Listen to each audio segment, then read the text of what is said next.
Welcome to season 3, episode 1 of Kitchen Conversations. I am State Representative April Berg, and welcome to my kitchen, and welcome to another great season of amazing guests talking about kitchen table issues. Well, today we have a special treat. We have my baby brother, who has been a fan favorite for the last 2 seasons on Kitchen Conversations. He is a police officer in Washington, D.C. Metro Force. And I'm going to let him introduce himself, what his title is, and what he's doing right now, and maybe a little bit of his past experience. Hey, Rob, good to see you. Hey, hi, April. Good to see you too. So, for everyone out there, I'm Arthur Davis. I've been a police officer in Washington, D.C. for 22 years.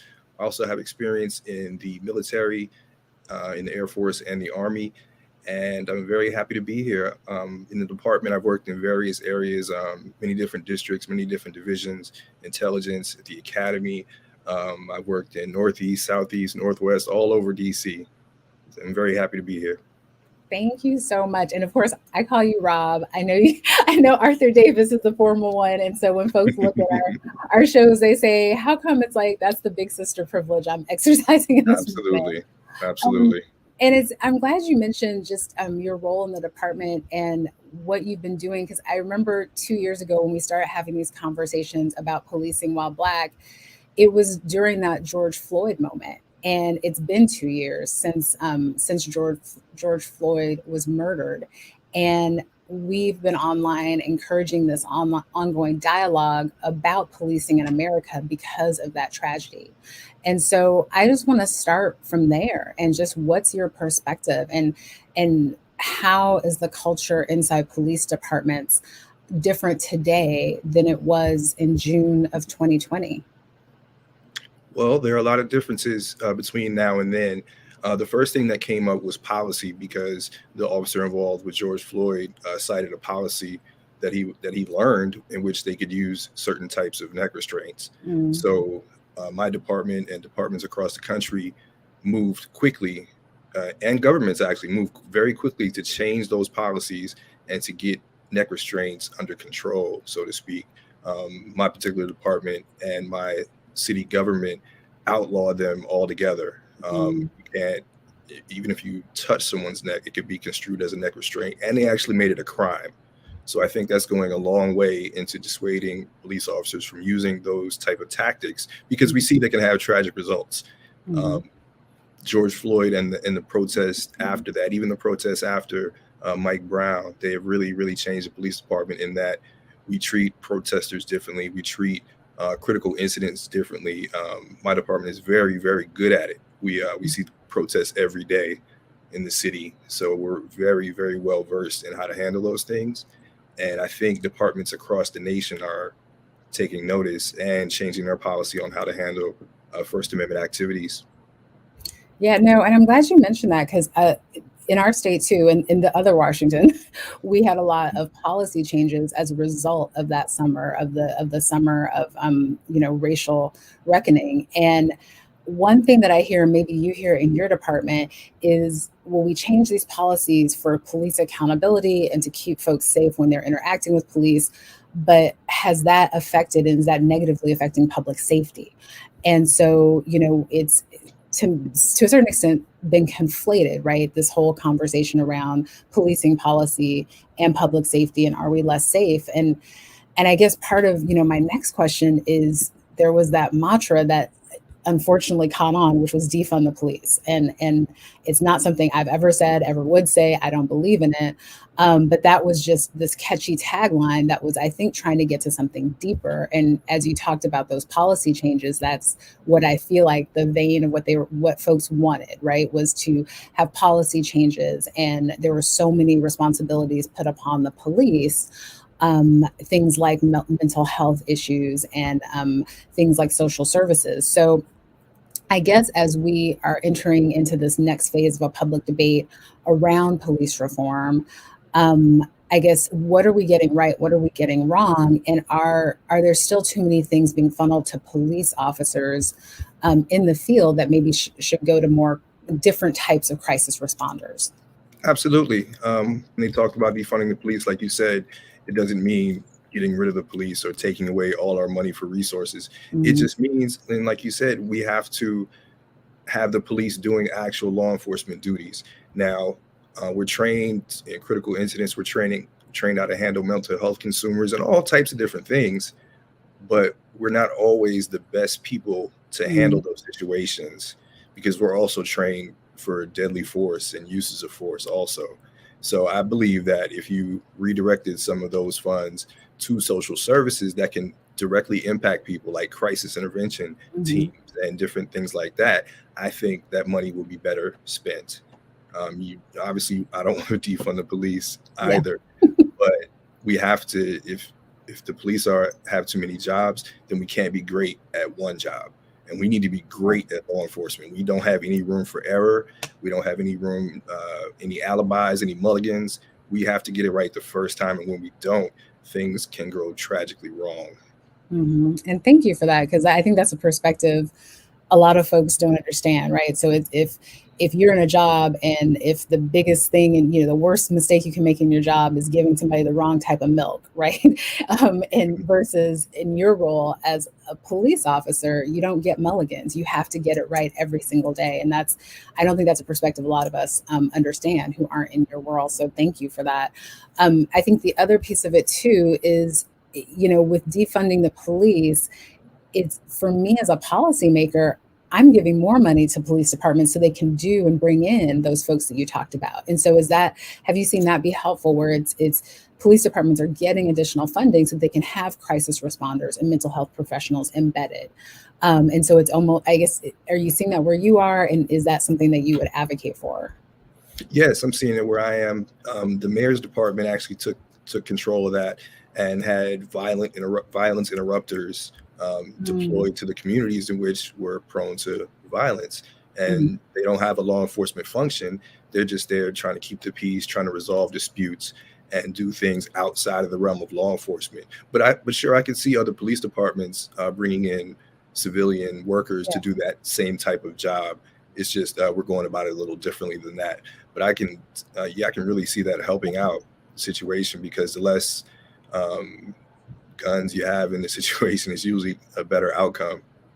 Yeah, no, and I think for me, the term you just used, I haven't heard, maybe folks at home haven't heard it either, violence interrupters. And so That's correct. so Hmm. what so can you tell me a little bit about that? And are these civilians, or are they professionals in a certain field? Like what is who is a violence interrupter in your department?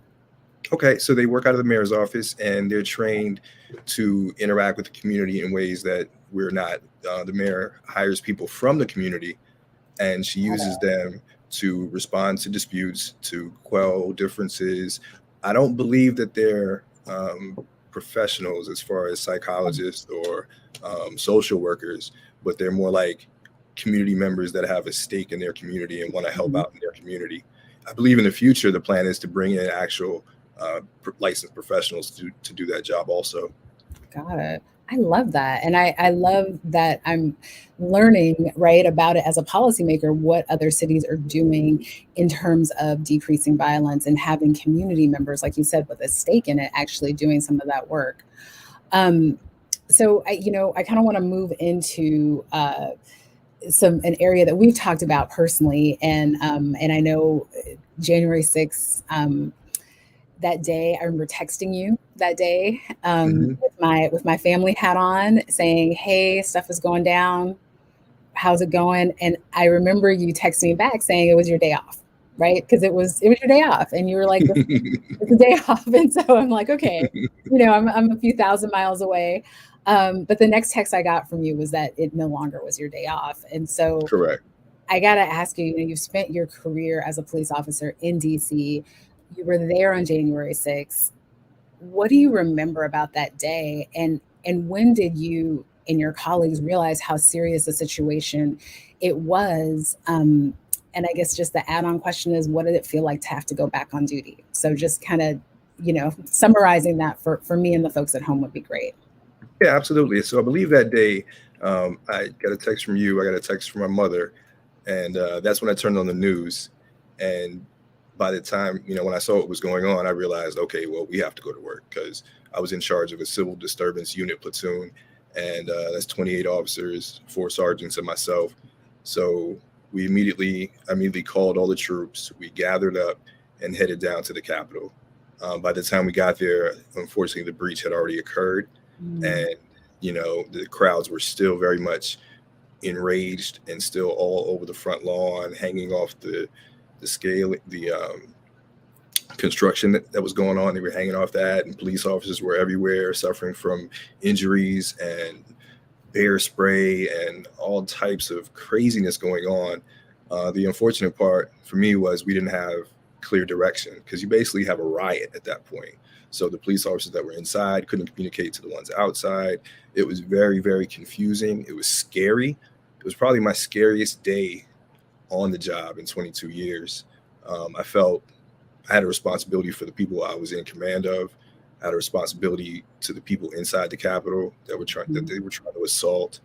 I felt a great sense of pride from my particular department's response to it, because we were very, very focused that day, and we did. I believe we did a pretty good job. Of course, I still feel some guilt because there were officers that were hurt. There were people that were hurt unnecessarily by the thugs in the crowd. So I always want things to go perfect, like we talked about before, but that day things did not go perfect. It's affected me ever since. It's been a while now, but it's one of those days you'll never forget, and one of those days you wish you could have stopped. Yeah. We're always trying to prevent crime and the fear of crime, but I really do feel a personal sense of guilt, just that I couldn't stop it, or that we couldn't stop it as a team. And getting it under control was quite a task. Yeah. No, and those pictures show it. The fact that you were there, it always makes me take a beat, because those pictures showed us so much. And I remember the first episode you did for Kitchen Conversations, you talked about being a shepherd, a sheepdog, just your role as a police officer and how you had to be seen as that. And to imagine a sheepdog, right, in that moment, wanting to be that person to protect and herd and help people, and being not able to do that in that moment. I can't tell you, it terrified me as a family member, having a loved one out there on the front lines. But the trauma that you're experiencing now, I wish I could just take it away. But thank you for your service in that moment. Thank you. Yeah. And I guess that my follow-up question there is, though, so many people have politicized that moment, and made that moment into something it clearly was not. And you see performative politicians and pundits talking about it was a tour. It was just a day out. It was just some nice people trying to access the Capitol. And you've kind of covered the trauma that you're feeling, but just when you hear that, how does that affect you when you hear these politicians just downplay what happened on January 6th? It makes me angry that they're using that moment in that manner. It shows their lack of knowledge. It shows their lack of empathy for the people that actually suffered that day. It shows that they don't care about their fellow politicians that were, well, I'm sorry, you said pundits were saying it, but it shows they don't care about the people that they were actually trying to get to and possibly harm. There were several armed individuals on the Capitol grounds that day. Why are you bringing guns if you're there for peace? So it really bothers me that they would use that. It's totally incorrect. And it's just really weak of them to use that.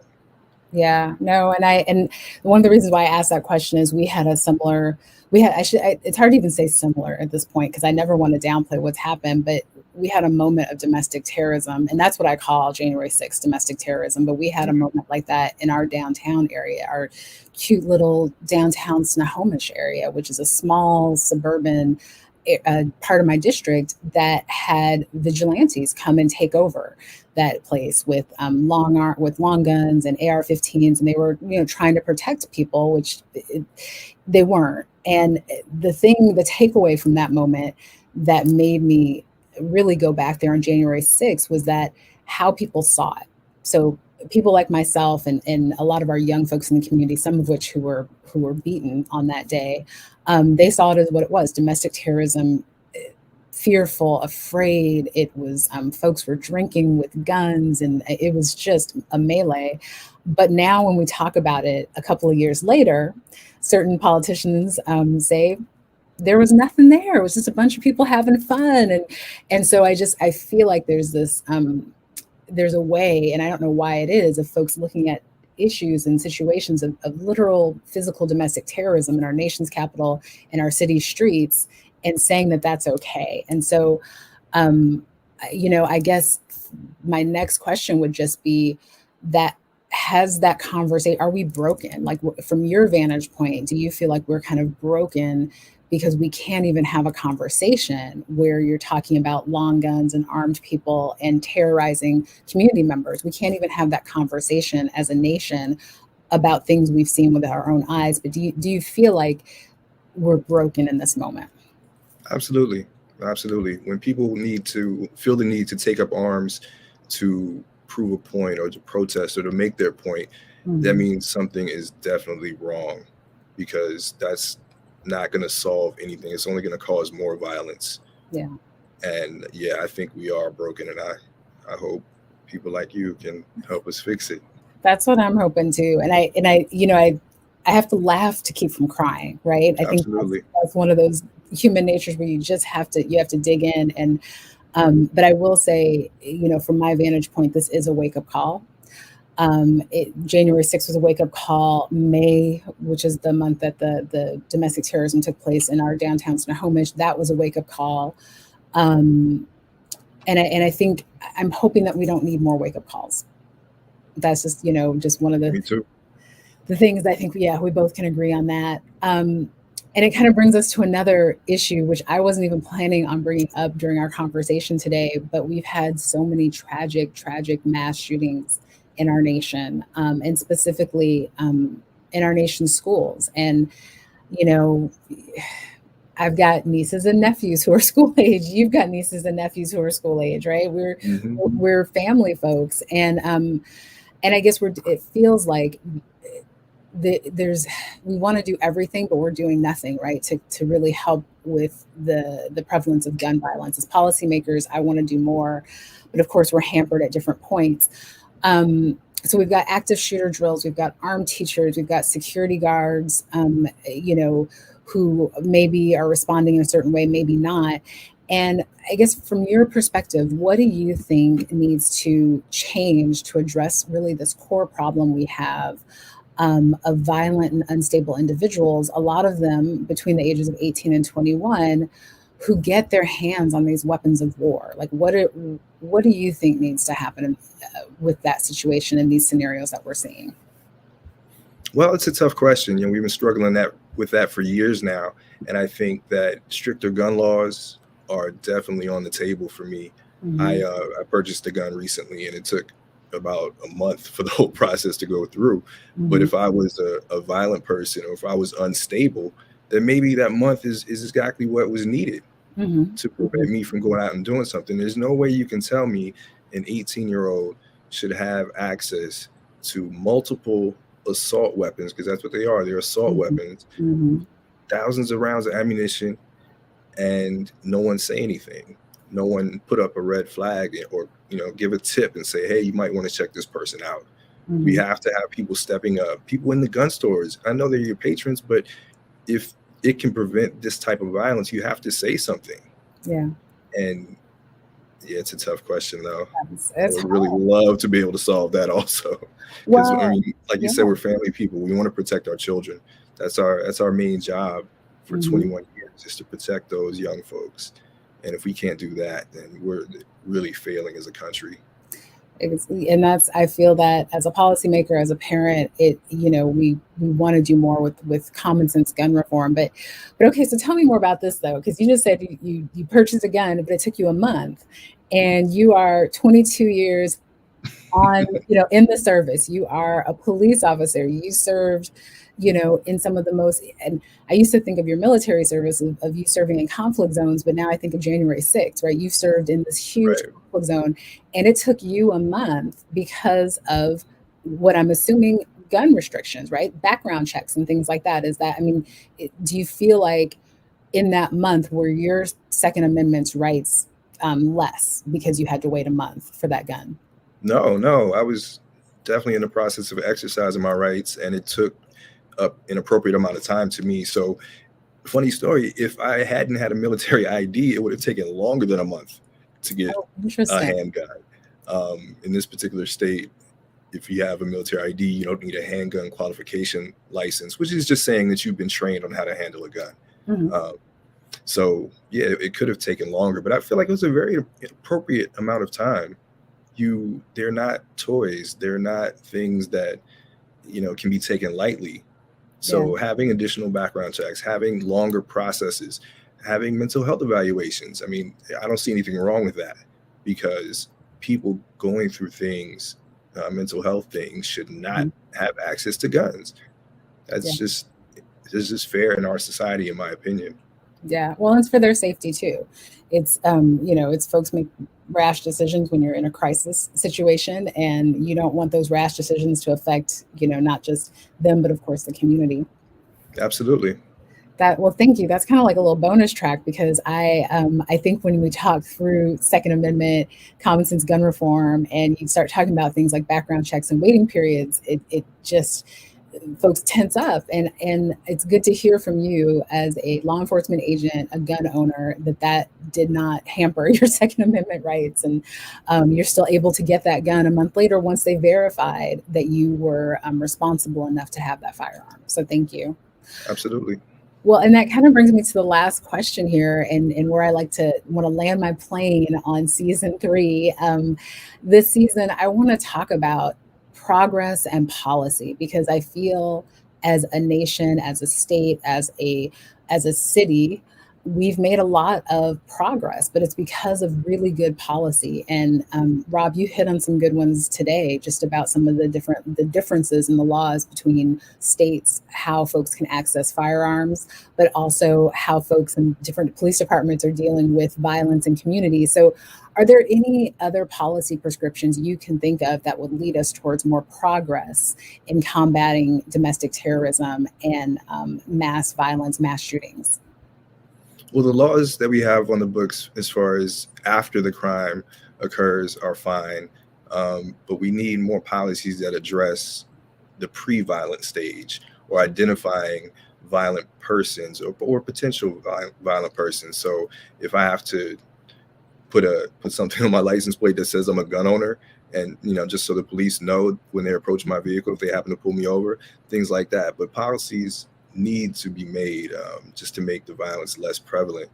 um, I, I don't have any suggestions off the top of my head, but No, but that's, I mean, but even just thinking through that one, right? Like, because mhm, when I think of Philando Castillo, when he lost his life, and he was a law-abiding gun owner, but just correct. saying that he had a gun in that moment cost him his life. And so and this is not a place for, delving deep into what policies could have helped, but it's to your point, it's about prevention.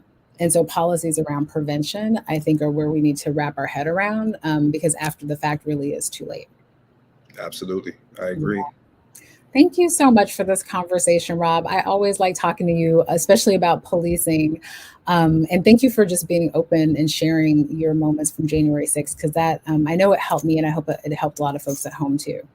I hope so too.